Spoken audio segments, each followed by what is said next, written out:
আসসালামু আলাইকুম রহমতুল্লাহ। আমি ডক্টর ইঞ্জিনিয়ার নাসিরুদ্দিন, অস্ট্রেলিয়ার মেলবোর্ন থেকে।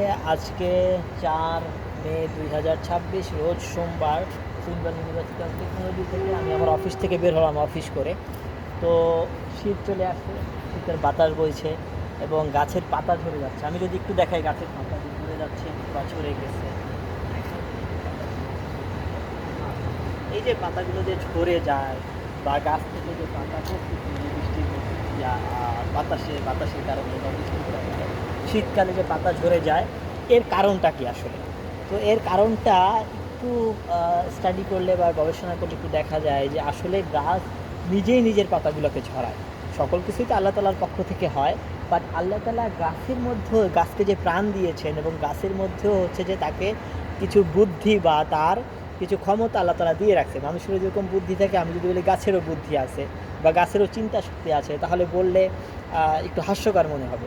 কিন্তু আসলে এটা গাছের পক্ষ থেকে, গাছে চিন্তা করতে পারে, বুদ্ধি নিয়ে চলতে পারে, যে থাকতে পারে যে আমি আমি কোন কোন গাছের পাতাগুলোকে, কোন কোন ডালের পাতাগুলোকে রাখবো, কোনগুলোকে রাখবো না।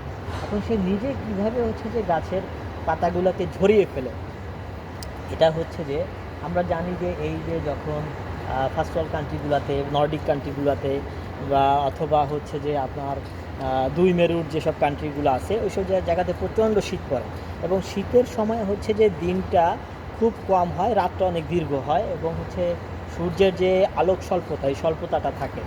তো সূর্য থেকে যে আলোক স্বল্পতাটা থাকে, এই গাছের মধ্যে যে গাছ হচ্ছে যে আমরা জানি যে গাছের পাতাগুলোকে রক্ষা করার জন্য সে সেখানে ফটোসিনথেসিস প্রক্রিয়াটা সে বজায় রাখে। ফটোসিনথেসিস প্রক্রিয়া এর মাধ্যমে হচ্ছে যে গাছের যে খাদ্য গ্রহণ করে বা গাছ খাদ্য গ্রহণ করে।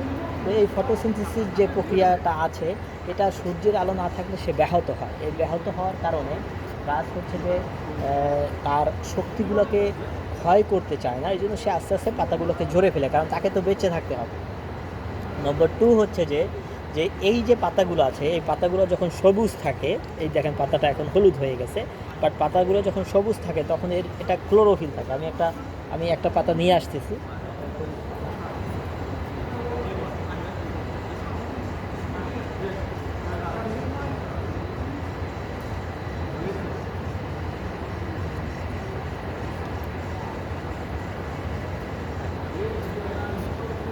এই যে একই একই গাছের একটা সবুজ আর একটা হচ্ছে যে পাতা ঝরে গেছে লাল। এই যে সবুজ পাতাটা, এই সবুজ পাতাটার মধ্যে হচ্ছে যে ক্লোরোফিল থাকে এবং এই ক্লোরোফিলটাকে যখন সংরক্ষণ করতে হয় তাহলে গাছের খুব এনার্জি ব্যয় হয়। এখন গাছটা বেঁচে থাকার জন্য সে যদি শীতের সময়, এই ক্লোরোফিল হয় ফটোসিনথেসিসের মাধ্যমে, সূর্যের আলো দ্বারা ক্লোরোফিল তৈরি হয় ভিতরে। এখন সূর্যের আলো না, সে পাচ্ছে না, কিন্তু এখন যদি এই ক্লোরোফিলটাকে তাকে ধরে রাখতে হয় তাহলে তার নিজ থেকে তার সঞ্চিত যে শক্তি আছে সেই শক্তি ব্যয় করতে হবে। তাহলে গাছটা আস্তে আস্তে এখানে শক্তি ব্যয় করে, এই ক্লোরোফিল রক্ষাতে শক্তি ব্যয় করে সে মরে যাবে।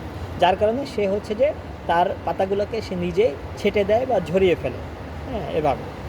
আর হচ্ছে যে যে শীতের সময়ে যে এই যে লেয়ারটা, পানির যে লেয়ার, গাছ তো পানি গ্রহণ করে আর কি, উদ্ভিদ মাটি থেকে, এই লেয়ারটা অনেক নিচে নেমে যায়। আমরা জানি অ্যাকুইফায়ারও নিচে নেমে যায়, পানির লেয়ারটা নিচে নেমে যায়। ওই লেয়ার নিচে নামার কারণে ওখান থেকে সে পানিটা উঠাতে পারে না বা পানিটা নিতে পারে না তার শিকড়ের মাধ্যমে। তখন হয় কি, শীতের সময় আমরা জানি যে বাষ্পীভবন হয় আর কি, স্টিমিং হয়, বাষ্পীভবন হয়। এই বাষ্পীভবনের কারণে যে আর্দ্রতাটা থাকে, যে পানিটা থাকে, জলীয় বাষ্প যে থাকে, এই জলীয় বাষ্পগুলো হচ্ছে যে এই বাষ্পীভবনের কারণে উড়ে যায়, যে পানিটা আছে সেটা উড়ে যায়। আমরা যদি কথাও বলি শীতের সময়, তখন দেখা যাচ্ছে আমাদের মুখ থেকে ধোঁয়া উঠতেছে, অর্থাৎ বাষ্পীভবনের কারণে পানিগুলো চলে যাচ্ছে। তো এই পানিগুলো যখন চলে যায় তখন এনাফ পানি তার ভিতরে, যে এই গাছের ভিতরে যে পানিগুলো থাকতেছে, সে যেহেতু পানি উঠাতে পারতেছে না, তার যে সঞ্চিত পানি আছে সেটাও চলে যাচ্ছে আর কি, হ্যাঁ, বাষ্পীভবনের কারণে। যার কারণে সে হচ্ছে তার নিজস্ব যে পাতাগুলোকে আছে সেগুলোকে সে ছেটে দেয় বা সেগুলোকে হচ্ছে যে সে আস্তে আস্তে এই সবুজ থেকে হচ্ছে যে হলুদ পাতাতে রূপান্তর করে, মরা পাতাতে রূপান্তর করে এবং অনেক প্রকারের সে তৈরি করে পাতা ঝরানোর জন্য। হলুদ হওয়ারও অনেক কারণ থাকে আর কি, এত বিস্তারিত বললাম না। তখন আস্তে আস্তে বোটা থেকে তার পাতাগুলোকে সে আস্তে খসে ফেলে বা ছড়ে দেয়। তো এই যে জিনিসটা, এটা আমি একটু করে আশ্চর্যই হলাম, একটু স্টাডি করে আশ্চর্যই হলাম যে আল্লাহ তাআলা আসলে গাছকেও কত সুন্দর, মানে চিন্তা শক্তি দিয়েছে। আমি বলবো এটাকে চিন্তা শক্তি বলতে গেলে, যে চিন্তা শক্তি দিয়েছে। যেমন গাছের যে জীবন আছে বা পাতা জিকির করে, এটা সেই কত 1400 বছর আগে বলা হয়েছে, কিন্তু পরবর্তীতে জগদীশ চন্দ্র বসু বের করছে। সেম টু দ্যাট, এই যে চিন্তা শক্তি আল্লাহ তাআলা শুরু থেকেই দিয়েছে, বাট আমাদের বিজ্ঞানীরা এখন সেটা বের করতে পারেনি। হয়তো দুদিন পরে আসবে যে গাছেরও চিন্তা করার শক্তি আছে। আমার কাছে যেটা মনে হয় যে এই যে চিন্তা শক্তি থেকে সে তার গাছের পাতাগুলোকে নিজস্বভাবে সে ছেটে দিচ্ছে। তো সব কিছুই হচ্ছে যে আল্লাহ তাআলার পক্ষ থেকে। এই জন্যই বলছে যে বিজ্ঞান আসলে কুরআনুল কারীম হচ্ছে যে মানে মডেল, সেটা হচ্ছে বিজ্ঞানটা হচ্ছে পার্ট অফ, সায়েন্সটা হচ্ছে যে পার্ট অফ কুরআনুল কারীমের একটা পার্ট বা নেচারের একটা পার্ট। হ্যাঁ, এবং মডেল হিসাবে কুরআনুল কারীমকেই গ্রহণ করা উচিত সায়েন্সটাকে বোঝার জন্য, জানার জন্য। তাহলে অবনত মানে মস্তকে আল্লাহ তাআলার প্রতি সিজদা চলে আসবে। ধন্যবাদ সবাইকে। আসসালামু আলাইকুম রহমতুল্লাহ।